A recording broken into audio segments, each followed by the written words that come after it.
اعوذ باللہ من الشیطان الرجیم بسم اللہ الرحمن الرحیم۔ آج کا ہمارا موضوع بخاری شریف کی حدیث نمبر 99 ہے۔ اس کے اندر ہم پہلے حصے کے اندر یعنی پارٹ 1 کے اندر صرف حدیث شریف کو سیکھیں گے اور حصہ دوم یعنی پارٹ 2 کے اندر ہم اس کی تشریح مختلف پہلو کی تشریح کریں گے۔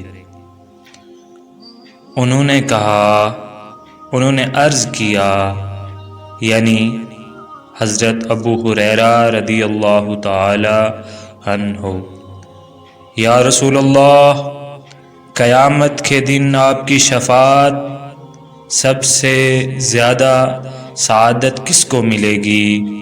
تو رسول اللہ صلی اللہ علیہ وسلم نے فرمایا، اے ابو ہریرہ، مجھے یقین تھا کہ تم سے پہلے کوئی اس کے بارے میں مجھ سے دریافت نہیں کرے گا، کیونکہ میں نے حدیث کے متعلق تمہیں حرص دیکھ لی تھی۔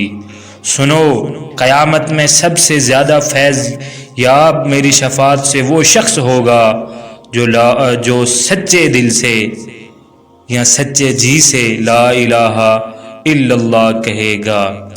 یہ تھی حدیث نمبر 99۔ انشاءاللہ دوسری ویڈیو کے اندر اس کی مختلف پہلو سے جو ہے نا تشریح کی جائے گی، جس میں شفاعت